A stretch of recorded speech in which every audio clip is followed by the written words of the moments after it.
I want a place where I can go and play in the dirt if I want to. My wife loves to garden. The owners of the community can invest.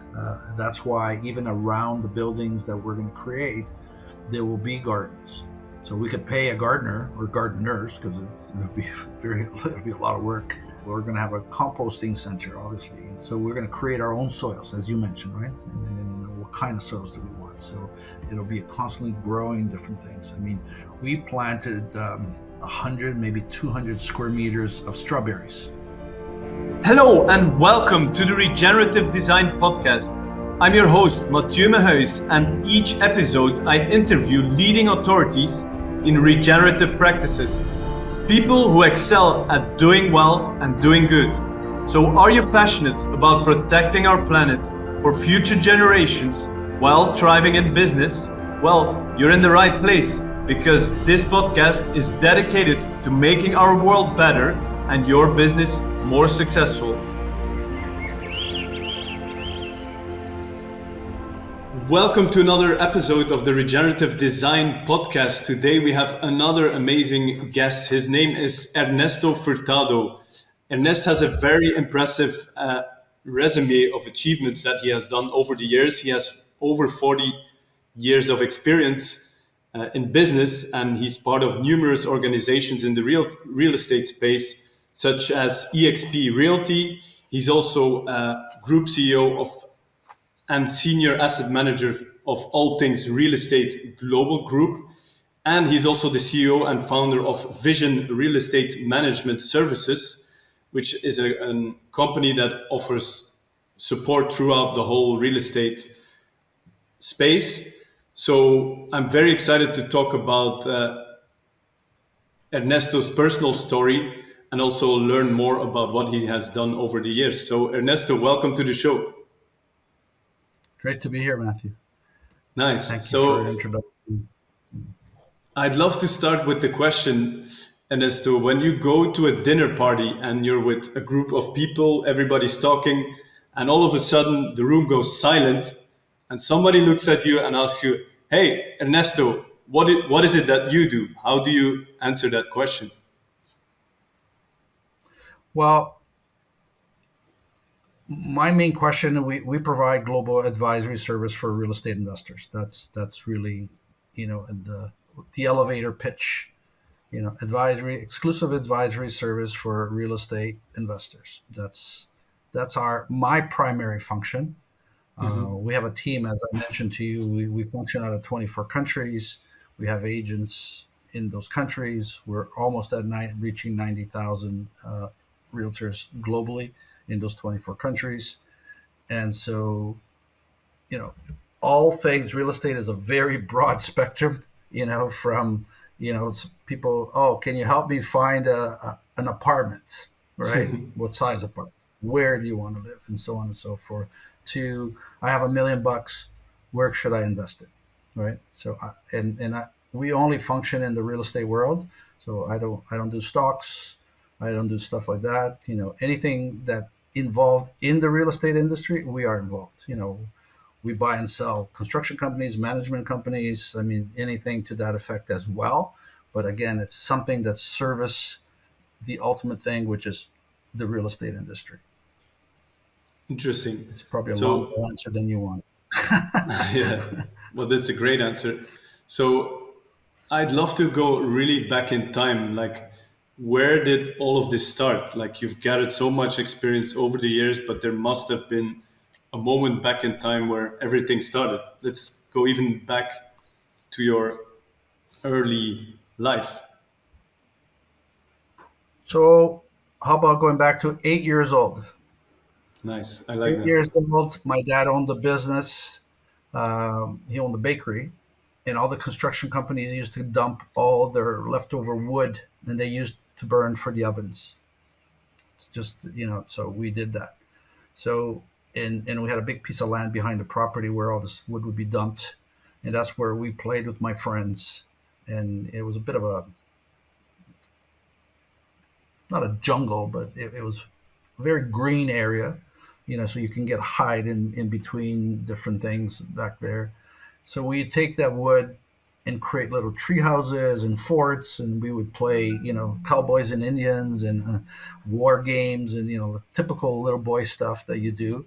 And so my hands-on started from even back then.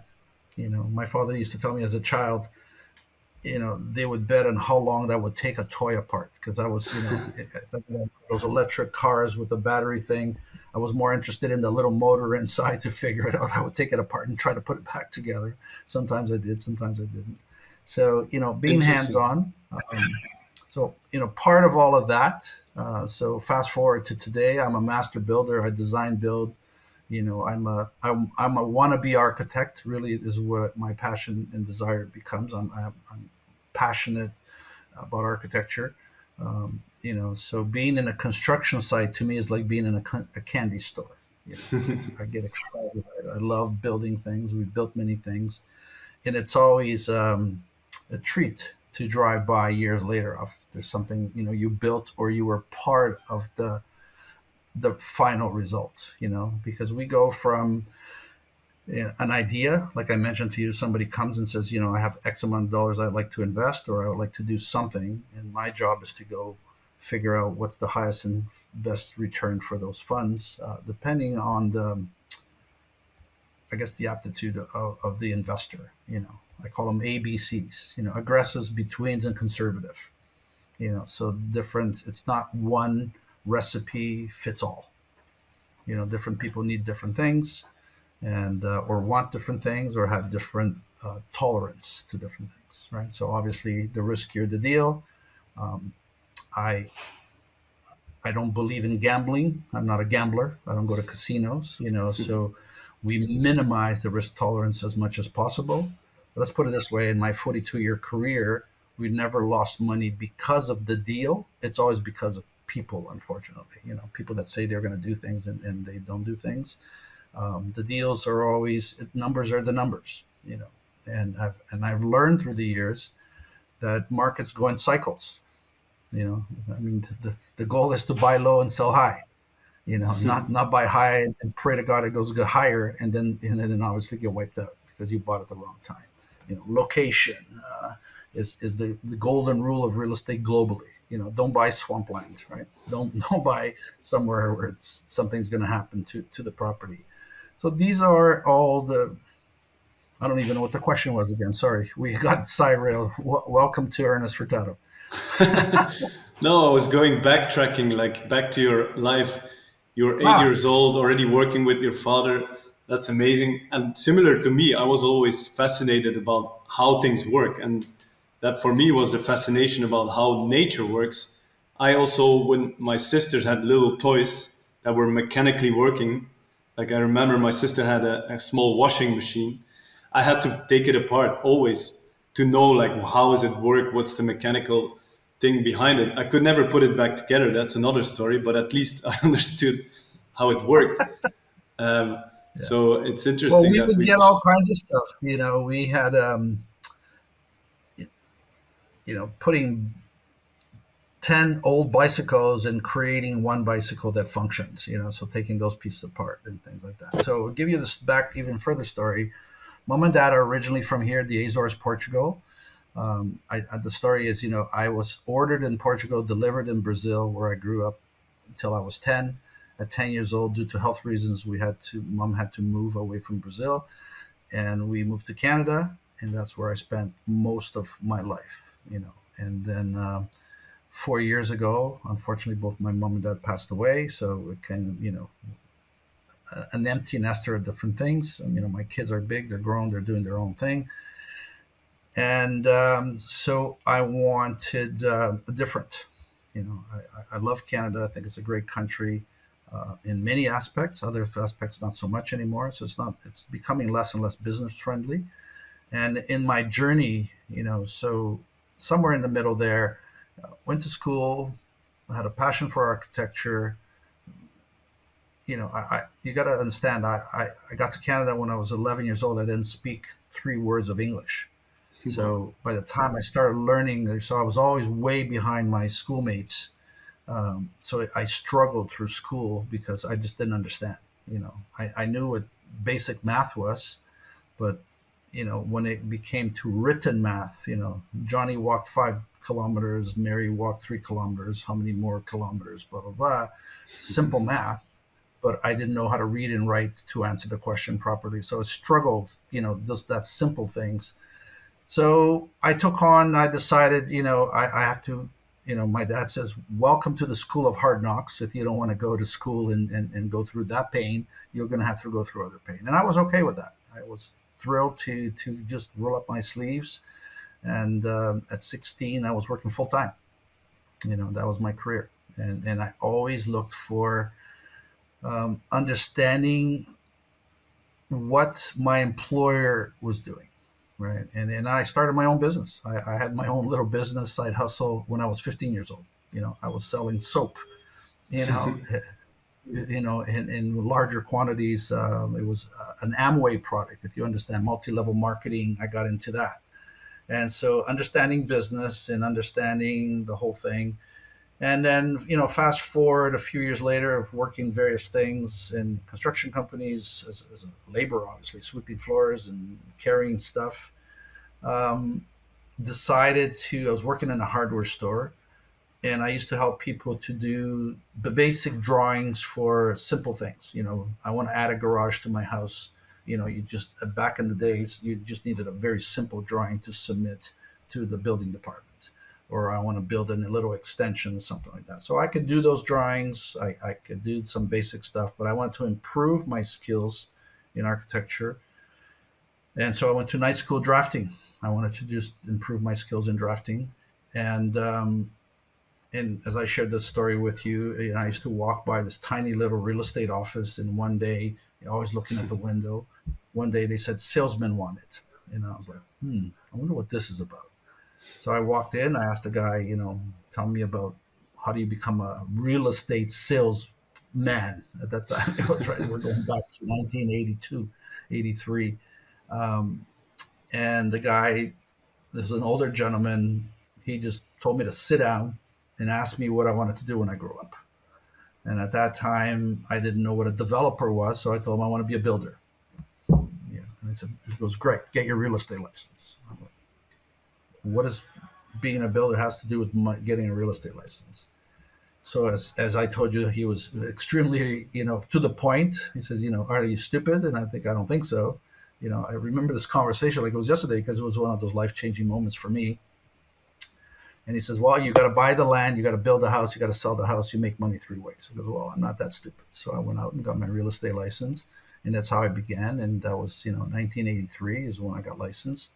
And by 1990, basically in those 4 years, I became my best client.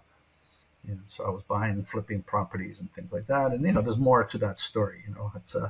I've mastered OPM, right? Working with other people's money. And because I didn't have any money, so, I had to find solutions, So there was a lot of people with money, but didn't know how to build and didn't know how to invest their money in real estate. And everybody kind of, you mentioned about going to a party. And the moment they know I'm in real estate, they want to know how's the market, what's happening in the market. And, every market, after all these years, there's always opportunities, And the worse the market situation, the more the opportunity, So it's like when there's a crisis, there's opportunity.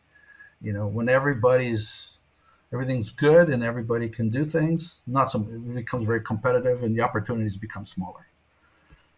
So fast forward 42 years, whatever, on 30 plus years, I got fed up of being in Canada. I got fed up of winter. I was born in a warm country, so winters was always depressing for me. By like January, February, I wanted to just jump off a building because I'm just so short days, cold. I hate being cold, right? To me, hell would be a cold place, not a hot place. I love that. So we decided to move. This podcast is brought to you by the Garden of Your Dreams Masterclass. Are you struggling with finding the right tools and tricks for your garden? Are you lacking the confidence to cultivate the garden you have always wanted? Do you have a backyard with lots of potential, but you get overwhelmed by the lack of knowledge and time to do gardening? Then the Garden of Your Dreams Masterclass is for you. Yeah, I think that's an incredible story in the sense that you, at such a young age, you came to understand from a mentor or somebody that gave you advice. Okay, you want to be a builder, but if you don't have access to the complete supply chain in the real estate, you always end up with difficult. Well, it's difficult, but now that you started with the real estate aspect of buying and selling, you had a lot of experience in that realm. You wanted to start building, but then you also became a developer. So in that sense, you're having the whole supply chain of starting a project from scratch to delivering it to the clients or even keeping it in your portfolio and as a rental project. So I think that's really interesting. So at what point in your career did you then move away from purely buying and selling to really getting into the development space? Well, you know, I lived in downtown Toronto. It was already a developed city. And so the joke was there's no more land available. And I said, that's not true. There's land everywhere. Just the fact that there's a building on it, you knock it down, right? So we did land assemblies. Basically, you buy the house and you buy the next door neighbor, and then you buy the next door neighbor, and you buy, like half the street or whatever amount. So that became through client acquisition. So that's a lot of work. It takes a lot of time because one wants one price, the next guy wants more money, yada yada yada. So there was those things, and so the developer piece, it took me, I would say, a good decade plus to understand that buying a piece of land, changing the use of that land, it was all paperwork. It was all the bureaucracy and all the nonsense that you have to go through.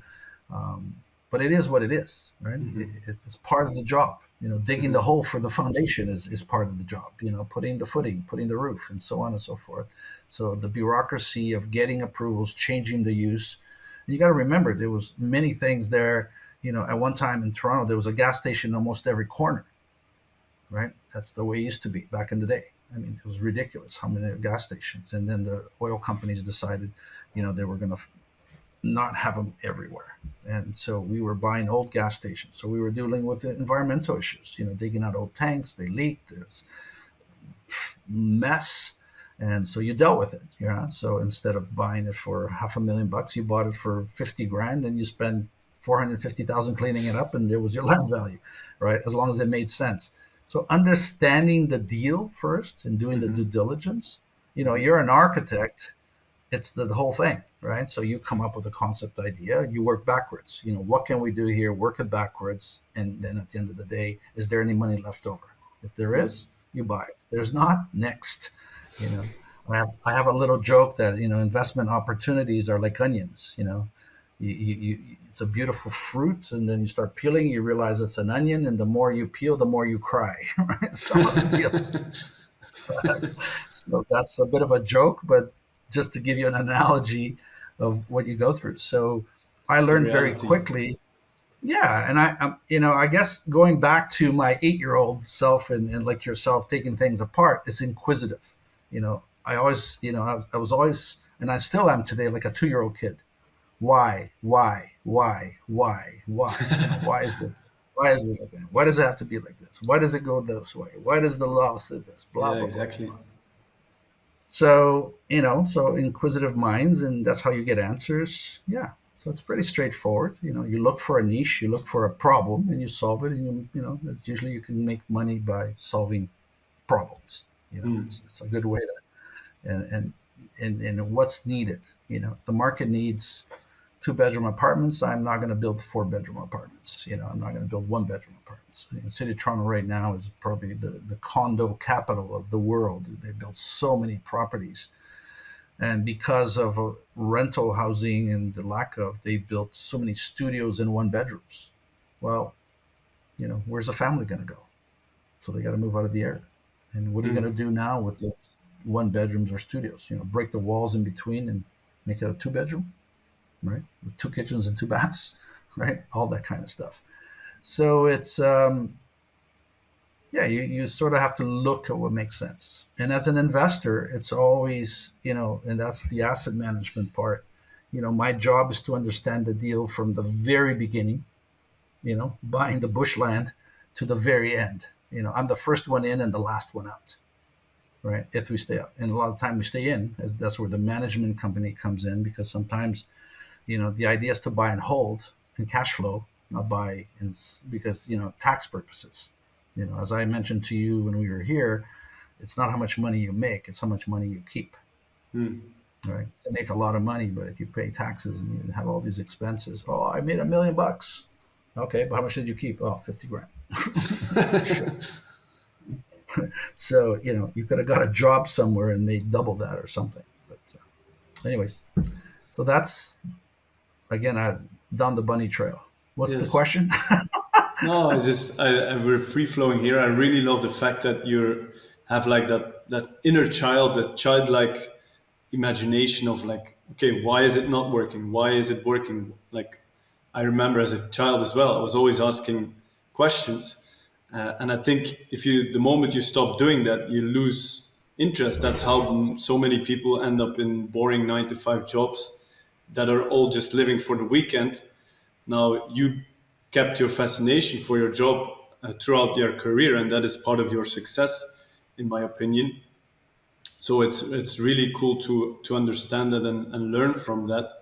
Now, I'd love to go to like the more current trajectory of your life today. I think there has been a pivotal moment from going back to your roots, back to the Azores, back to the island São Miguel, which I was blessed to visit, and we spent some time together, which was amazing. And I got to experience this island to work on a project, and I have to say it's a well kept secret still today, but I think it's going to change very very soon, or it's already changing. And Big it's time. just the whole landscape for me as a landscape architect and a nature enthusiast. It is breathtaking. Like the size of the island is like it's not too big and it's not too small, and you have a variety of mountain ranges. You have lakes that look like Switzerland. You have pasture land that looks like Ireland. You have ocean views that look like you're in Africa, let's say. It's such a beautiful, diverse environment. So my question is, was that part of the trigger that for you to move back, or what were the exact reasons to come back to São Miguel? Hmm. Well, it's we're in August, so 2 years ago we came for a 3-week visit to see an uncle. I have one relative. I have a few relatives here, but primarily a close relative, which is my mother's younger brother, still alive, and he's only a couple of years older than me. Um, so he was. Anyways, we came to visit him and started looking around at opportunities. But go back to tell you a little bit more about the story. So when EXP announced in 2019 they were going to go international, we opened Australia and the UK first. Obviously it made sense, English speaking over North American speaking. So we had US, Canada, and now these two countries, but they wanted to go further afield, right? So we're looking at different things. Being Brazilian, I looked at the Brazilian real estate market, and it's not only the real estate. You got to look at the whole thing. What's the government like? What's the currency? What's Politics. the unemployment rate? Is there jobs? Who's going there? Is it safe? What's the medical system? You got to look as an investor. You got to do all this massive due diligence, and that's Macro. primarily. So it made sense that you started looking. I said, okay, I had a business partner. We used to talk about, it's better to be a big fish in a little pond than being a little fish in a big pond. So you eat or you be eaten, and Portugal made a lot more sense for many reasons. Portugal, if you do the studies, forget my background and my roots. It was a blessing because I could speak the language. um, so that made life easier, right? We went to Greece and we started doing some work there, and the language was so difficult, and so Mm. that alone is a hindrance to the fact. But there was other things. But anyways, coming back here, so I brought EXP to Portugal.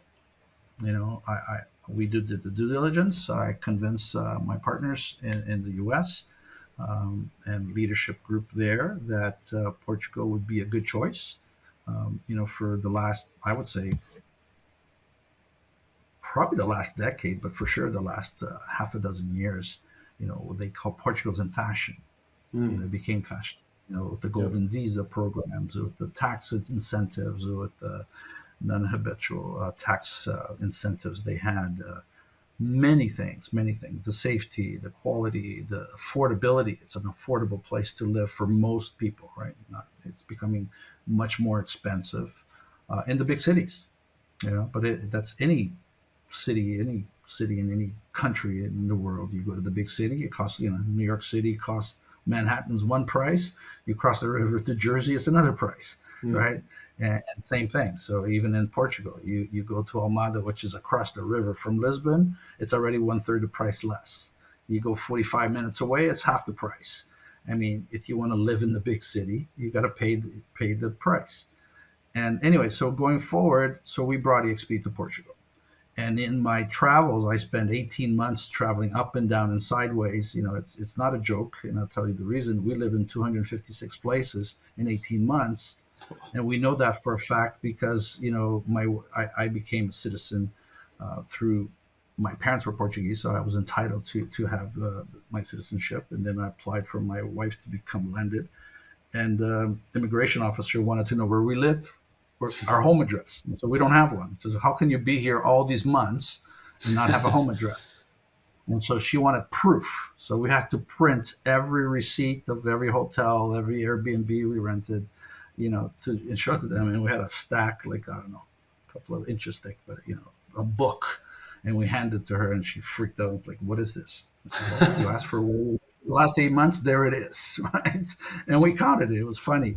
But my point is, we traveled up and down and sideways throughout Portugal looking at opportunities. And there was a lot of opportunities.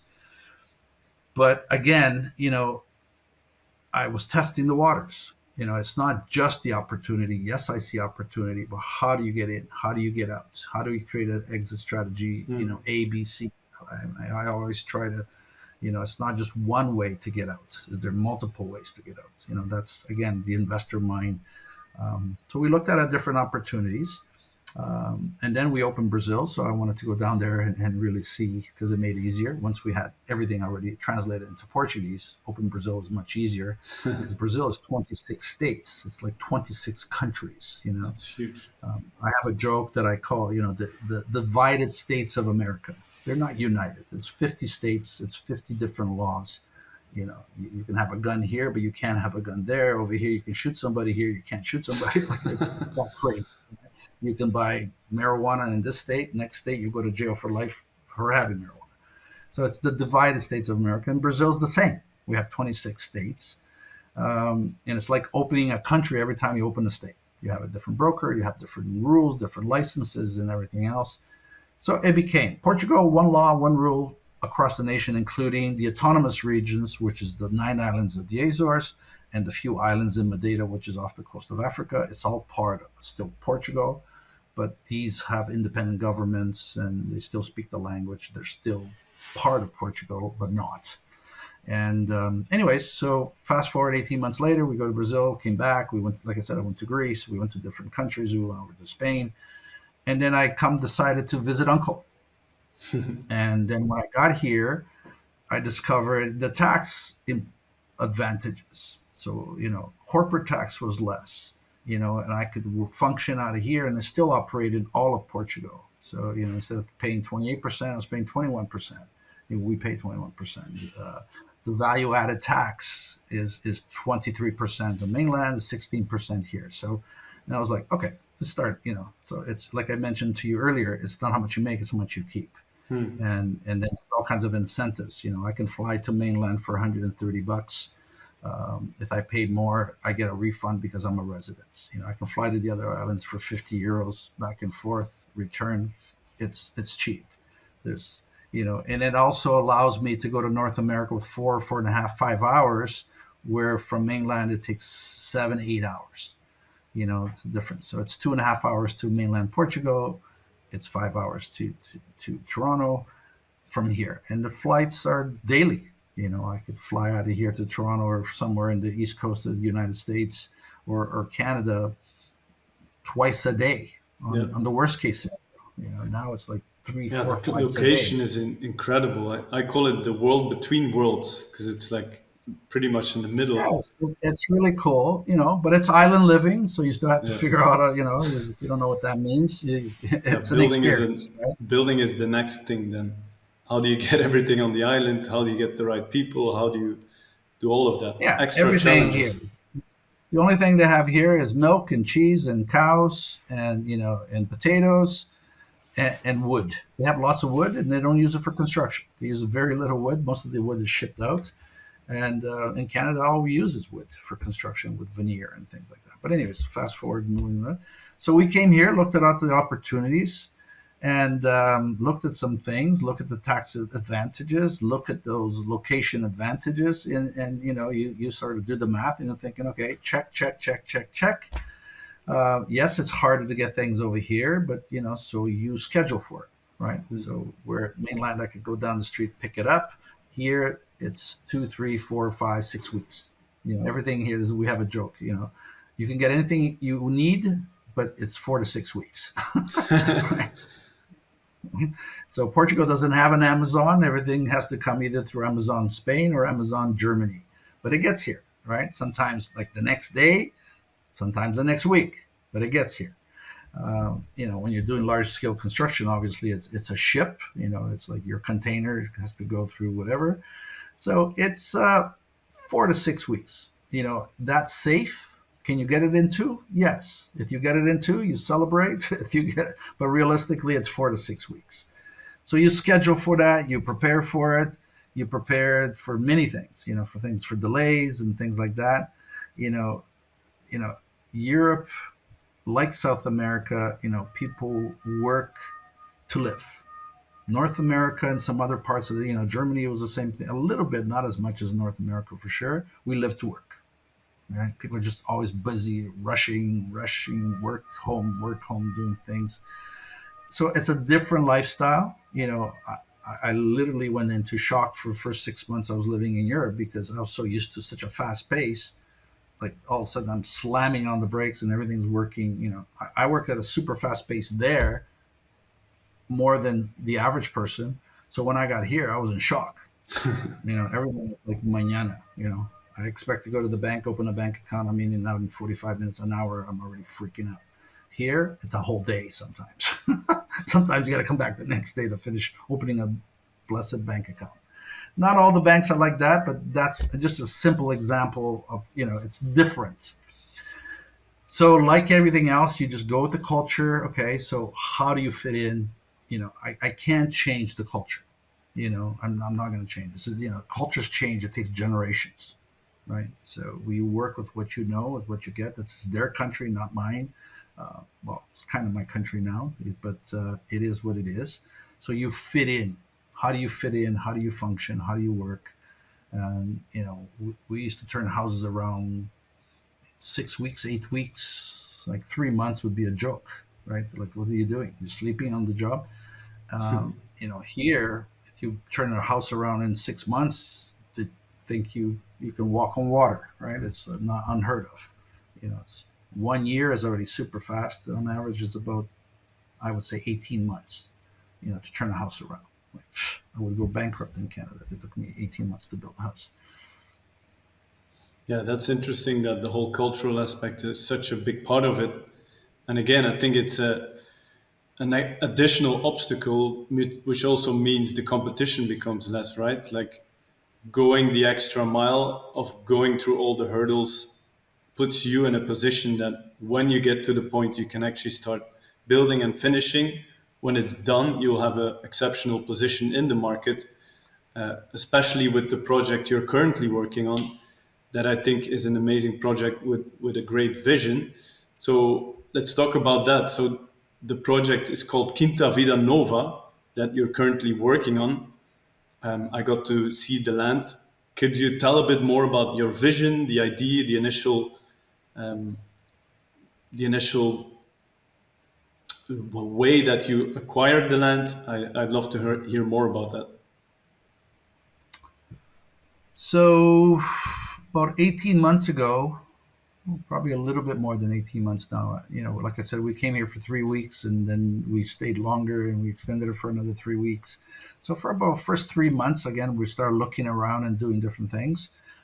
We had brought EXP already functioning here in the island. We had a couple of agents, well, one agent in particular, João, who's showed me a bunch of properties. We started looking at different properties just because I want to be known, right? Everywhere I go, I'm always looking at properties. I'm always on workcation, not vacation, work. I'm always on work mode. And but that's because I love it, right? See, you were mentioning about a job and work. Um, it doesn't feel like that to me, right? I love what I do. I get excited. So what I do is a job sounds like a burden. It's my career is. I'm passionate about what I do. Is it hard sometimes? Extremely hard.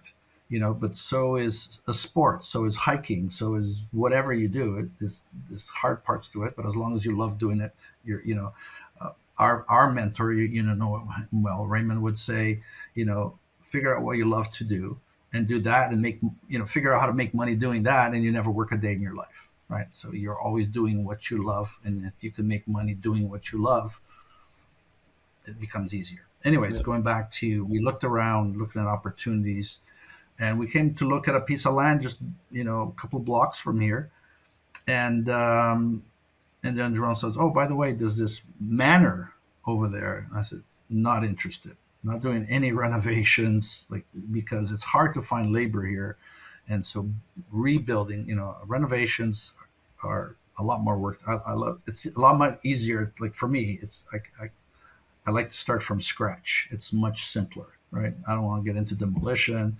I don't want to start discovering that I have issues. It just twice renovations can be a lot more work.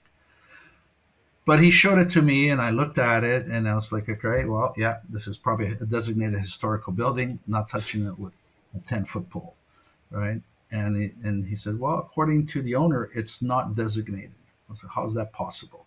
Because the thing is it's 221 years old now, and so there's a history to it. Thomas Hinkling built the house. He built some really, I don't know. Did you ever get in to see the Terra Nostra Park? Did you make it there? I wasn't sure. I didn't ask you. Yes, I made a stop over there. Yeah, he was the guy who Perfect. built the park as well, right? Correct. So that was his summer home. What the manor we were talking about was his family home. And just to give you a sense, he had 14 children, right? So the thing at the time, if you look at all our components, we're just shy of 1,200 square meter for this house. It's a big house. Yeah. Um, and so it's a 3-story building. At that time was unheard of. So he had to bring workers from North America to build the house here at the time, because he was an Englishman who lived in the U.S.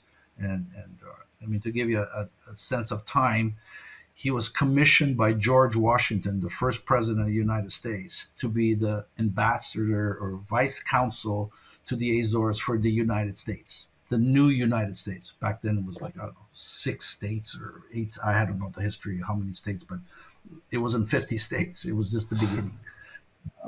So that's who he was. And the major industry here in the island was citrus, Mm. you know, oranges, lemons, and limes, and so on, tangerines especially. And that's how the guy became very rich. So he could afford this manor. He could afford the Terra Nostra, which is unbelievable, beautiful, with the thermal pools, natural thermal pools that he built his house up there, and that was his vacation home. So the Nordest, which is the eastern part of the island, they used to call that the 10th island, even though it's the same island, but it was so difficult to get to with the winding roads and the up and downs back in the day. It was like a 1 or 2 day journey to get to what now takes 45 minutes with the new highway, right? Before the highway, it would take you 4 or 5 hours, with the, I don't know if you took some of the back roads. It's pretty, if you love to drive, and you're excited about all the corners and things like that, you can do some neat driving still. But that's, again, going off subject. So we looked at the property and then discovered it was 32,000 square meters. So Mm. 3.2 hectares. It was way bigger than I thought. I was like, holy moly. And so there's a whole other thing around it, so it's a rezoning. It used to be like a Terra Nostra Park. It must have been unbelievably beautiful at one point, but it's been abandoned for, almost over a century. So it became overgrown. You can imagine the house is now has only the walls left. There's anything wood. The roof is gone. I have like a bunch of the interior walls because they're some of the walls are almost a meter thick, right? From rock. Excuse me.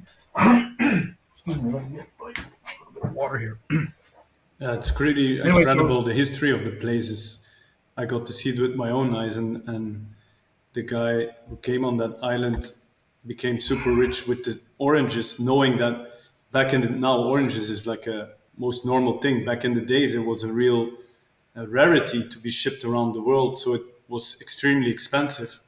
So he made a good amount of money with that, and he yeah, the only developed people pretty who ate an much. orange was rich people, and you got an orange for Christmas. If you got an orange for Christmas, it was a treat. It Yeah, was not something readily available. You go to the corner store and buy a dozen oranges, at any time of the year, anywhere.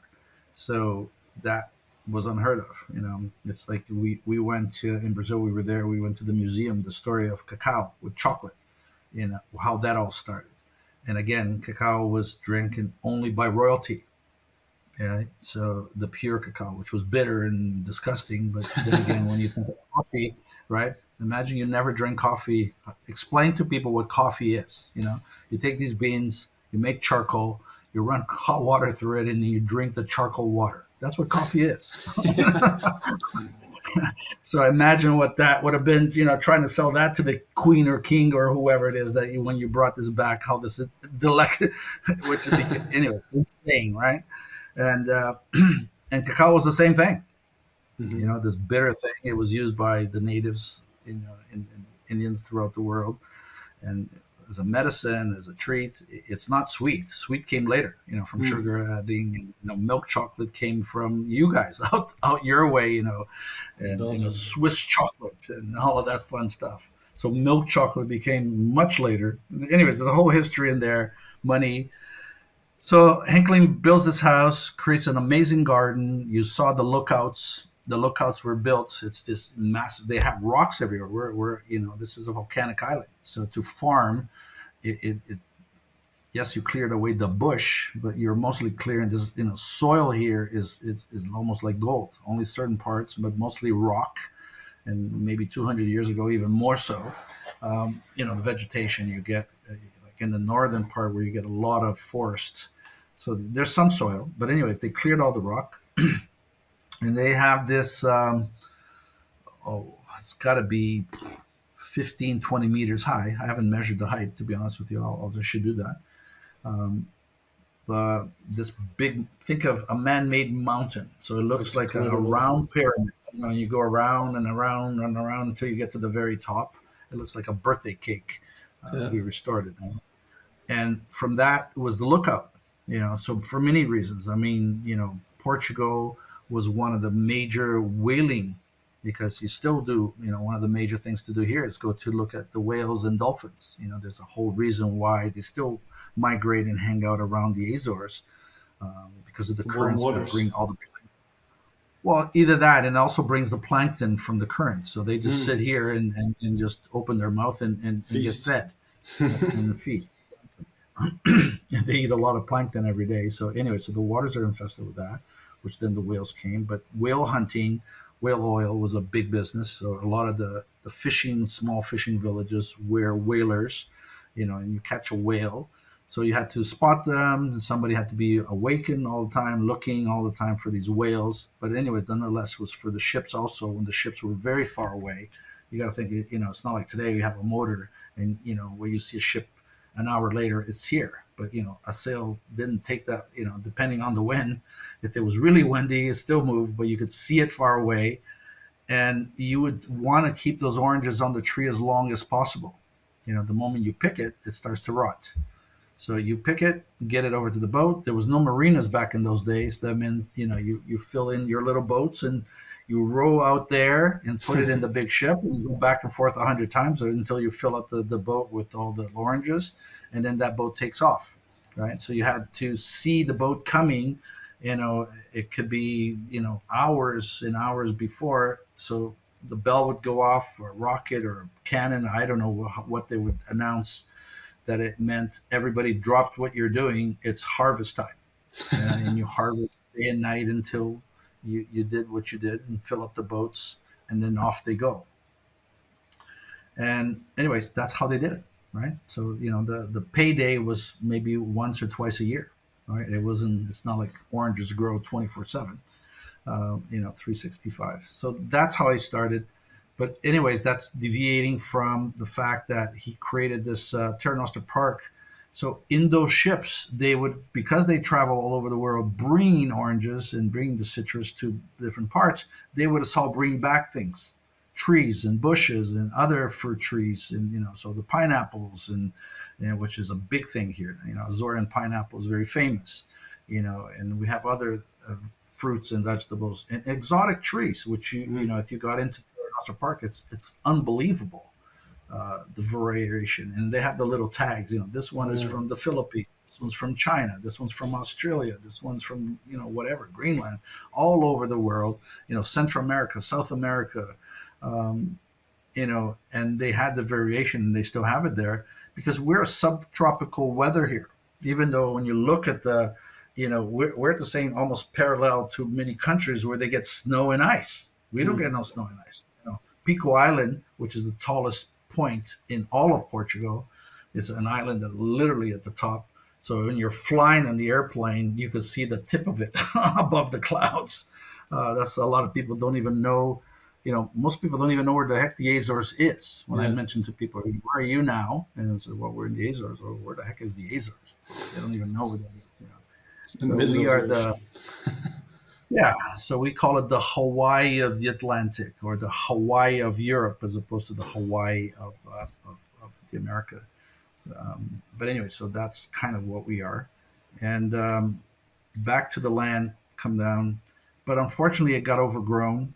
And the estate went from this person who bought it off of them, because what ended the industry, we don't have no longer. So this started in the late 1700s. By the mid 1800s, there was an infestation of some sort of a bug that came probably from one of those trees from some exotic place, and infested the whole island and killed all the oranges.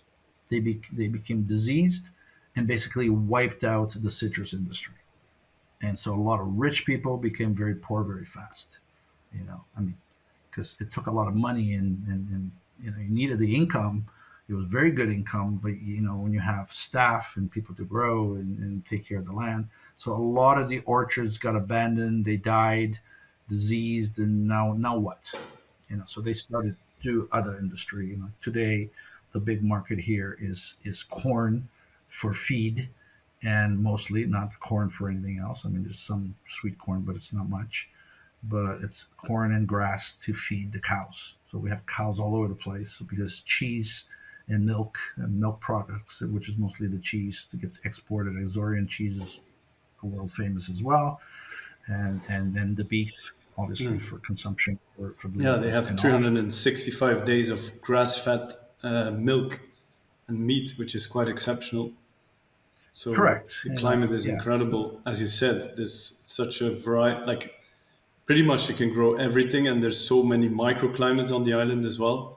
Like every corner of correct. the island has a different humidity, exposure, so it's very, very diverse.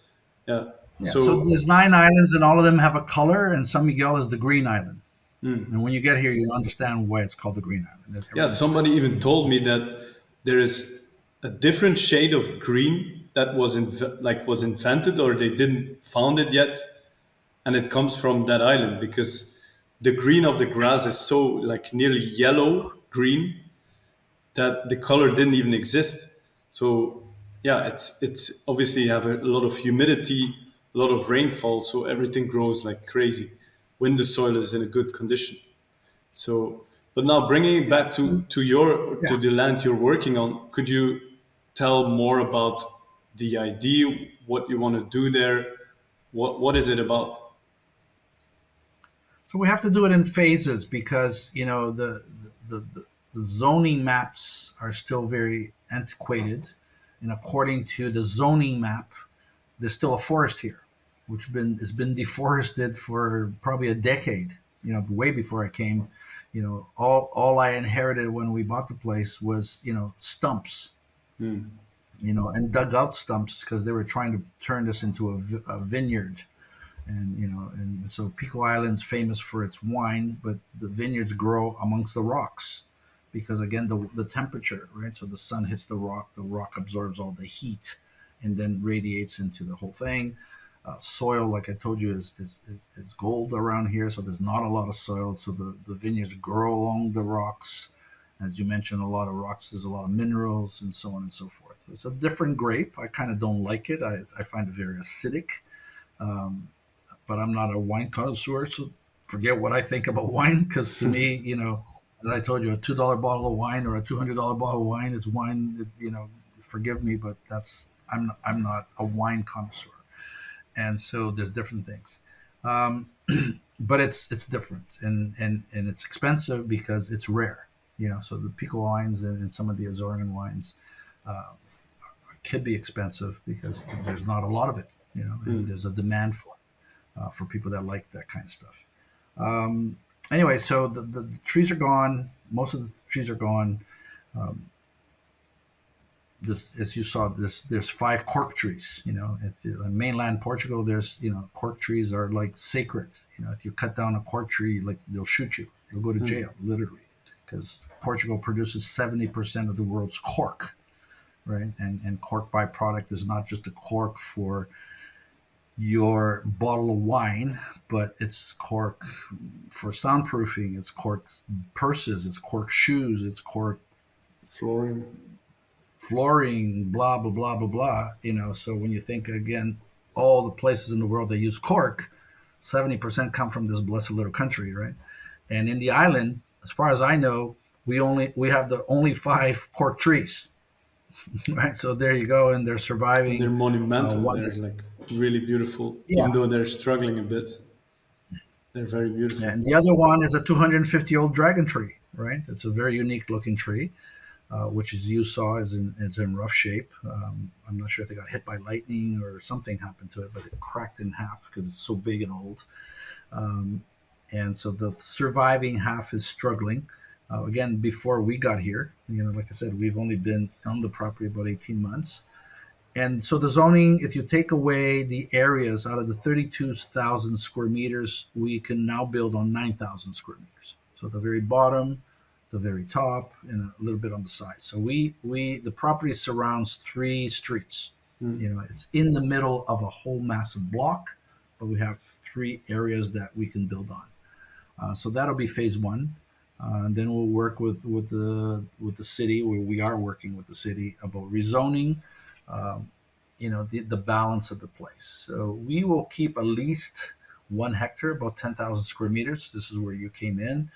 Between the 2 pyramids, we have a second pyramid, which is really cool. It looks more like a Mayan pyramid. This one Yeah, is sort that's of like a also. rectangle, and it's like again a cake, and it go up. It's not as tall as the circular one, um, but it's there. Uh, and we're talking, these are massive structures, right? Yeah. These are not like baby structures. And so we'll restore that. So in between the two, we want to make a sustainable garden. As I mentioned to you, Matthew, this is where we start connecting. I just don't want a garden where it costs me money. I'm, like I said, an investor. So if I'm going to buy a tree, it's got to give me a return on my investment, right? Not just the beauty, which I love, but also the fruit. What can we eat from it? What can we do with it? We're planting at the moment probably close to 100 avocado trees. You know, so we anticipate about 9 to 10,000 square meters of construction. So we're looking at 50 to maybe 80 families living here.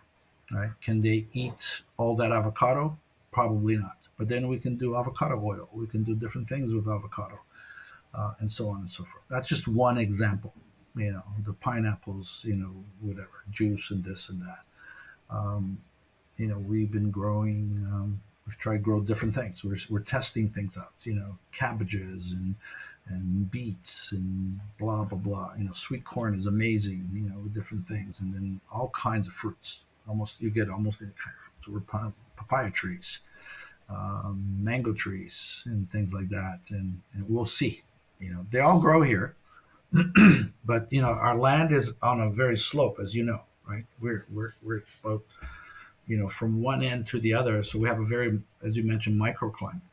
So on the south end, the property, which is like a 5-minute walk to the beach, one of the nicest beaches on the island. So we're the sandy beach, black sand beach, because we're a volcanic island. We don't have the beautiful golden beaches. We have black sand. It's you know, which is worse than the tan sand because it gets hotter.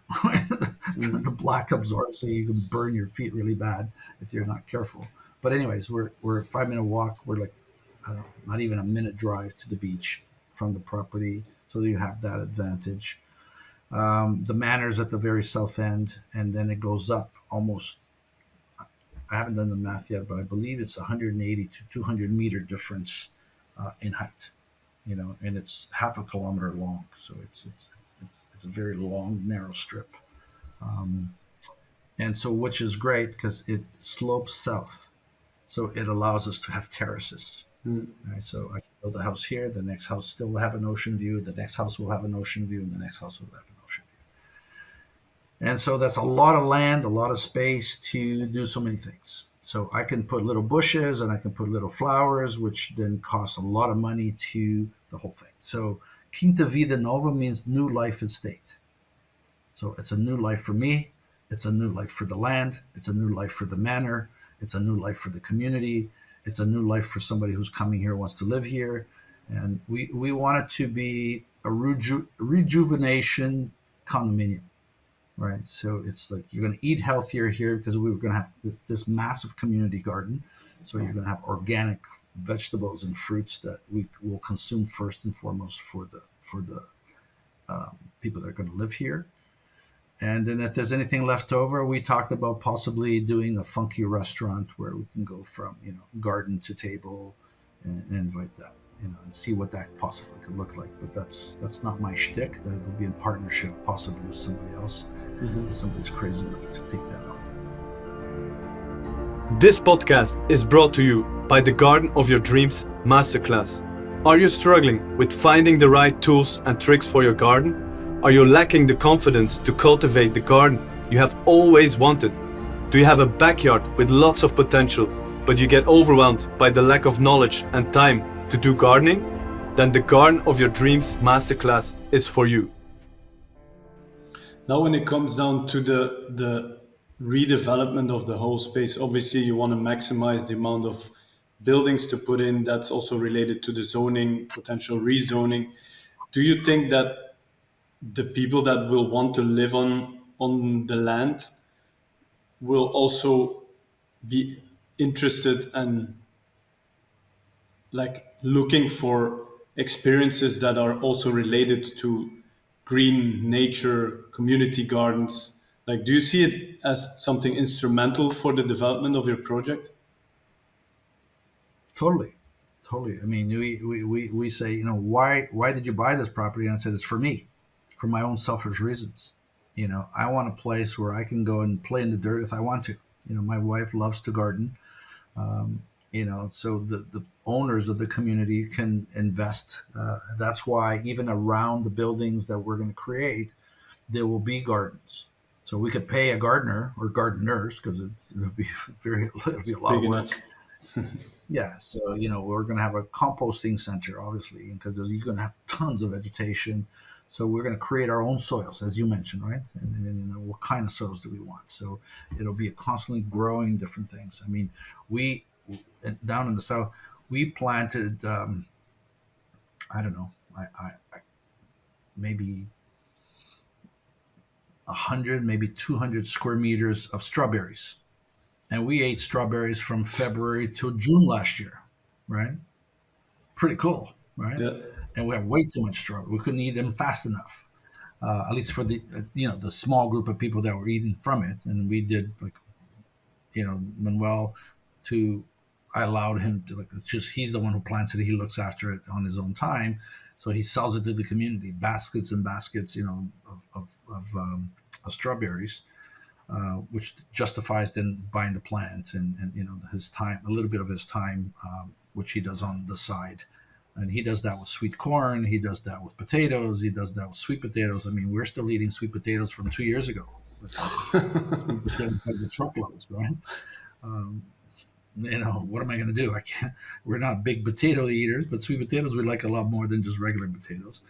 And they'll buy a sack of costs about 50 euros, and they'll plant regular potatoes, and they'll get like 50 bags of potatoes from that bag, right? One So back. it's a lot of stuff. Um, yeah, so that's the intention. That's the intention. Um, if they want, and then we talked about also sustainable. So solar is okay. It's definitely a way to go. But this is an island, and it attracts a lot of clouds. So we don't have. It's not like the southern part of Portugal. We're having 300 days of sunlight. We have a lot less. We have maybe 200 days of sunlight here. So we have cloudy and we have rain season. So January, February, it rains a lot.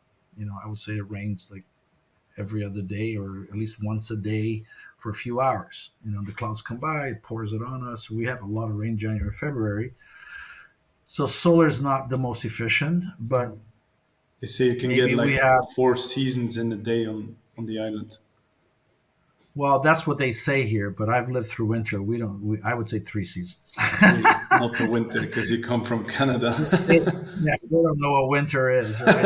It's like 10 degrees here, they're dying, and I'm like, this is springtime in the fall. So anyway, so we do have that for sure. But seasonal. But good thing, you know, we're an island, and I can tell you we have like 330 days of wind. Maybe 350 days of wind is. I think, I don't know. There's a handful, maybe two handfuls of days we have no breeze. Hmm. So small, turbines makes a lot of sense, and you can do very unique difference. Not those big, stupid helicopter-looking things, which is they have some on the island in the north, Mhm. and I get it, but that's not what we want. So we want to create. So between capturing rainwater, which we'll create ponds and retention tanks for gray water for the toilets and for gardening. So we'll have plenty of water. So we're not sucking off the system. So there's certain costs. So the cost savings of not having to buy electricity, providing, so all the common areas will be free electricity, right? And a lot of the things. So, and it's pretty big. So you think of all the roads and parking, and we want to have common areas. We're still debating on the design. That we do. We're looking at 200 families, right? That going to be living on the land, roundabout. No, they wouldn't be Is it? too. No, no, no, no, no, no. I would say I don't know yet. So we're working on that, but for sure, around 50 to 70 is phase one, and maybe Yeah. another 50 to 70. See, one of the Yeah. things you said that we're trying to maximize. Sometimes more is not better. No. Like we don't want to compromise. I don't want to put a house in every square inch and make it into this. I want space. Mm. And I want quality, not quantity, and Mm. not only on the housing, but also the people. So we need to find 50 like-minded families who are going to enjoy not just this lifestyle. And so you have to make it unique and different to attract the right buyer to come here. Can anybody buy in? I don't think we at this moment will create any restrictions. When we started this thing, again, I said, it's a selfish need. I wanted to make it an adult lifestyle community. You know, as much as I love kids and I love my grandkids and stuff like that, no kids. Just this is for 55 plus. So it's a senior living adult lifestyle community, and that's pretty much what this is going to be geared for. People that want, this is the second home, the new life, right? Mm. And especially with expats coming, right? So people are coming here by the boatloads. We have like plane loads of people. Like, I've been watching in the mornings because a lot of the nights are international flights come in early morning, and there's like 4 or 5 planes coming in, visitors. We had, I think statistically, I'm not sure. I think all of Portugal is 14 million, but the Azores is getting, in the millions of people in the first 6 months of the year. Right? It's 140,000 people living here, right? And you have a million visitors, and then we have the marina, in the fall and early spring. So the boats come from the Caribbean at the end of the season, and so springtime they're all stopping here. So they do the transatlantic and they stop here. And sometimes we have three, four. I've seen it as many as on average about 2 to 3 boats. We're talking cruise ships a day, on average one or two. Um, and the same thing happens again later in the fall when they go to the Mediterranean. They're doing all the summer stuff here in the Mediterranean, and then when that ends, they'll do the transatlantic again back to for the winter in the Caribbean. So you have this massive shipping back and forth. They all stop here. Not all of them, but I would think a lot of them.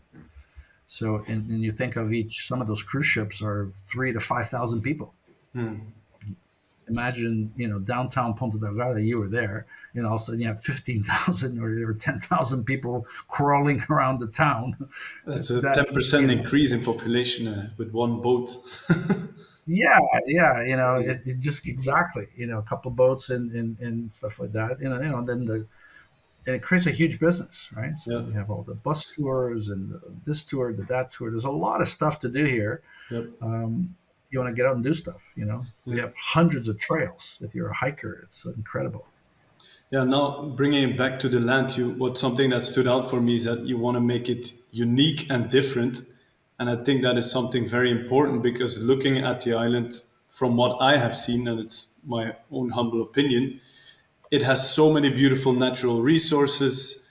You can do so many amazing activities, but then when it comes down to the housing, also the hotels, and again, I'm not general like it's. I want to generalize, not saying that all is like this, but there is not so much offering when it comes down to quality living. Like even the hotels, some of the hotels that I've seen, they are modern, they're new, but it's like a business hotel. So coming to the island, you don't want to be staying in a business hotel. You can do that on the mainland or in other cities. But if you're coming to that beautiful island, you want to have that experience of being in nature, right? And same with the housing, the buildings. Most are have small windows. Obviously, it's also affordable building. But anyways, I think there's some big opportunity to do something unique and different in that sense. Is that what you're looking at? Is that what you're triggering with this project? Well, again, we're in the real estate industry, even from the part of the brokerage, the sales part, the sales and marketing of real estate, and that business in Europe, especially in Portugal, or in Portugal, not especially because it's most of the countries throughout Europe and Central America and Asia, is very. So let me just give you an example. Canada and US have an MLS system, and our real estate brokerage business is second to none. Even it's not perfect, but compared to the rest of the world, on a scale of 1 to 10, we're an 8, 9, and the rest of the world is like a 3, 4. Just to give you an idea of how antiquated and backwards it is. We have rules and regulations. Here in Portugal, you don't need a real estate license. Anybody can be a realtor, right? So it's a disaster. So when you're trusting somebody who doesn't, they'll milk cows in the morning or whatever it is that they do. They serve coffee or they work somewhere else, and in the evenings they try to be realtors. And there's no education, there's no training. There are some, but it's limited. There's no realtors association. There's a brokerage association, but again, the regulation is minor. So, anyways, that's very antiquated. The construction industry is just as bad or worse, right? And so very little skilled labor, very mason dependent. I mean, imagine they create these walls, they put up these brick walls, and then they go back and smash holes on the brick to embed the pipes and then plaster it back up, and then they plaster the thing with cement, and half of it goes on the wall, half of it goes on the ground. They throw it like it's a lot of weights. There's a lot of stuff, and it rains here a lot, so that's one a lot of the delays. You can't pour concrete when it's pouring rain. Right? So for months you can't. You pour the concrete and the rain comes and washes the concrete. Anyways, it's insane. And cement is a porous, product, so it absorbs all the water. So a lot of the houses here have humidity issues, and being subtropical, humidity here levels is normally 75-80% on a good day, right? The last couple of weeks, like today, I don't know what the humidity is going to be here. I can give you a quick look, but I mean, it'll be in the 80s. 80% humidity. It's insane. Can't see it here. Yeah, it's like 25 degrees Celsius, but it feels like 40 or Yeah, humidity 25. is going to be, well, it's 25. It's going to feel like 32, and the humidity it's a dry day today, 72, because it hasn't rained in 2 weeks. But that's low humidity compared, right? So 25 feels like 32 with humidity of 72. Like you breathe and you're dying, right? So it's pretty nuts. Sorry, I'm checking the weather. So you have all of that. And my point is, all those concrete base insulation is almost unheard of. There's a little bit of insulation in the new homes. They're starting to come with new products now with these, uh, plasticized or synthetic paints, which now waterproofs the things. But you got fungal stuff, and the humidity comes from the ground up. They don't use it. Anyways. So again, um, central ventilation systems is unheard of. It's just they have a space pack on the wall that throws off heat and throws out condition. That's fine, but if it's cold outside and it's hot inside, it creates humidity. Vice versa. You throw on the air conditioning, it's hot outside, it's warm inside, you have humidity. And your walls are. Our house here in the winter, because we live in an old house, or where we live. We live in an converted garage at the moment because the main house is being renovated. Um, we throw on the wood stove, get it nice, toasty, warm, but it's cool and damp outside, and the walls start sweating, right? And there's mold everywhere. So mold is a major issue in Central South America, and for sure here in Portugal as well. And people live in mold, and mold is not healthy. Right? So I like to say to myself, I'm a human mold detector. I could walk in if there's mold, I'm sneezing, my eyes start watering, I'm in trouble. So I'm extremely aware. I'm always fighting molds, and bleach is not a fun thing to be smelling either. Right? So new product, fast. How do we build faster, better, more affordable? So it's unique and different, right? And as we mentioned, so we're looking at prefabs, we're looking at insulated homes, insulated SIP panels. We talked about insulated concrete forms, which is very common in Portugal. In mainland, it's just starting. Here in the Azores, and non-existent. Madeira Island, we're doing a few homes with that. There's one here with a very inexpensive ICF product. Light steel frame is becoming in, so steel and whatever. So, but steel and humidity don't jive together, and so you got to really make sure that you protect it, and then using the traditional insulation that they use here, which is this wool insulation with humidity. Again, doesn't make any sense. It'll be so fluffy, but the moment the humidity gets there, it's toast. So you're gonna have mold inside your walls. Yep. Yay. So you definitely want to be unique and different when it comes down to the way you're building, right? So that quality standard will be exceptional from what I hear of. Is there other aspects that will differentiate your project with what's already on the market, or even what's already out on the mainland? Well, the construction company or the development company here is called Smart Developments. So we want what we call smart homes. So this is the future. I want to be able to turn on my alarm, which I can do now from my phone anywhere in the world, turn on my lights, open the door to whoever I want, see who's ringing my doorbell. Doesn't matter if I'm here, if I'm in California or in Hawaii on the other side of the world, right? I can see that. Um, Turn on the heat, turn on the air conditioning. So turn it off.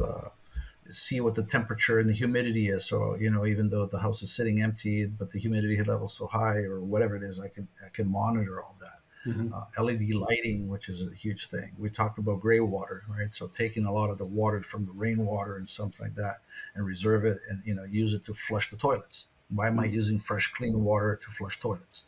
We can use gray water. It's clean. It's still good water, but I'm recycling rainwater as opposed to stuff like that. So we're looking at minimizing the costs, because it's not only, the is a house an investment, is it an asset or a liability? That's a Depends. great It's not question. putting money in your pocket, it's a liability. Even if it's your principal residence. Oh, but I gotta live somewhere. I got it.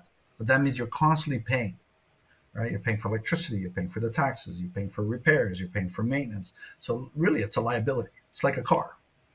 It's a tool we use. So in our household, we rent where we live and we rent out what we own, right? So that means we get to move around. We move around a lot. We travel a lot, and so I'm not worried about, if I want to live 6 months here or a year later. I'm not worried about my stuff in the house. I'll rent it out. I don't care. I'm not attached to my. If we have anything that we're very attached to, we'll lock it up in a locker room. A piece of art or a piece of something that otherwise it's just stuff. Hmm. Right? So, as I shared with you, again, it's not for everybody. This is our lifestyle. This is what we choose to do. But Yeah. the bottom line is keeping the cost down, right? So, like cost of electricity is very expensive. Especially in Europe, more expensive than North America in many ways. The island now is trying to do its best to become self-sufficient. I mean, we're a volcanic island. So they have one geothermal plant. They're opening up a second one, but they're still using diesel. And thank God they're not using coal here, right? It could have been a coal-fired generating stations. So my understanding, when the new geothermal comes in online, 80% will be free fuel from the heat from the earth. So there's a possibility. The wind energy and solar panels, and so the European government now is basically paying 96% of your solar panels. You pay 4%. So you Yeah. spend 10,000 euros and you pay $400, and the government take care of the rest. If you qualify and your roof qualifies and the exposure qualifies, so on and so forth, it's literally free solar, right? You get to Free use your consumption. electricity. Whatever's left over goes into the grid. Right? So there's all of these incentives. Many Yep. countries are now doing that. They're becoming, self-sufficient, self-sustained for heating and stuff like that, right? So Yep. the advantage is here, you can have hot water, but there's parts of northern Portugal. They have so much because they have also the hot springs. They run hot water for the whole city. The whole city has free hot water, Well, right? Because it's circulation, and it volcanic. runs the electricity. Yeah, it's really cool. Yeah, so they have to rip up a lot of the pipes, and but you have to still have to insulate the pipes and so on and so forth. Anyways, many of the businesses downtown, they have free hot water, and so if you have free hot water, you can run it through a radiator system, so you have free heating, right? So there's all of these advantages that you could do.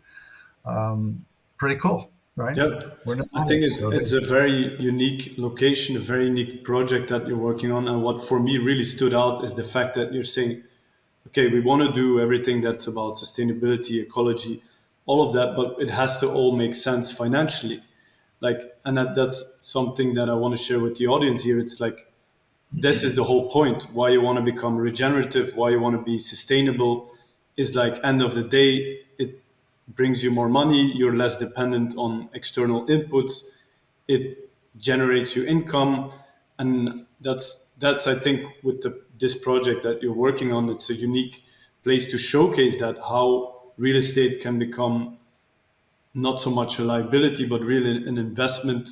And I also am a strong believer that, and this is why this podcast is birthed, that you can do something that is great for our environment, for our planet, for the people that live in it, and we can do great in business. In fact, this is what creates the sustainability and the longevity of a project.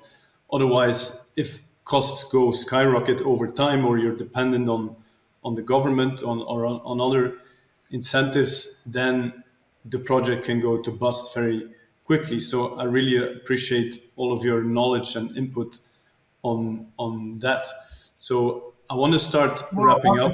just one thing, yeah. Yeah. So just quickly is that we've hit a tipping point. If we were having this conversation 20 years ago, it would have been possible. We were talking hundreds of euros per kilowatt hour. Now it's pennies per kilowatt hour. You understand? And so there's technology today that would have been impossible only a few years ago. So when you can have sustainable, right, and we're an island, so it's impossible to have sustainable because I have to ship everything here, right? So I can't, I have to offset as much as possible, but I'm going to put this thing on a ship that runs on diesel and stinks up the planet, but I have no choice, right? I can build the houses here out of wood, but I still need nails for the whole thing. You still need stuff, right? You still need cement. Doesn't grow. We don't have cement here. We don't have steel here. It's an island, so you're sustainable as much as possible. Um, and so, sorry, my computer's telling me to do stuff here. Um, so we get to that. So, but now it's getting cheaper. So the question now, can I build this quality at the same cost as traditional? Yes, we're there. That's why we're here, right? So I can build all of the stuff I told you almost maybe 10-15% more. But look, they take 18 months to build a house. I can do it in 6 or less. So at the end of the day, if you take the labor cost and you take the little bit more that's going to cost me, it'll work out. So it's almost, at the end of the day, we're even almost personally. Even again, if we're 10% more. But 10% more for the comfort, for the quality, for the health. Like some of these houses, and it'll be a little bit more, but the quality of the air inside will be superior than outside. We call it, surgical room air quality. Imagine that, where you come into your house and you have healthy environment where you're breathing clean, through HEPA filters, like your air is purified inside where you have healthy air. You'll get sick when you go outside. Now, you don't have to go outside for fresh air. You come into your house for fresh air. Right. And if it's, not so much on an island because we don't have a lot of pollution here, thank God. But think of that in some cities, it's pretty bad. Where I was born in Sao Paulo, you can cut the smog with a knife. It's disgusting. Yeah. Anyways, Well, wrap it up. Ernesto, I really appreciate your time. I think we could keep talking for hours and hours, and that's what we've actually done over the last couple of days when I was on the island. So Yeah. I think there will be a moment in the future that we will do this again, so we can get an update on the project and see how everything evolves there. So again, thank you, and have a lovely day.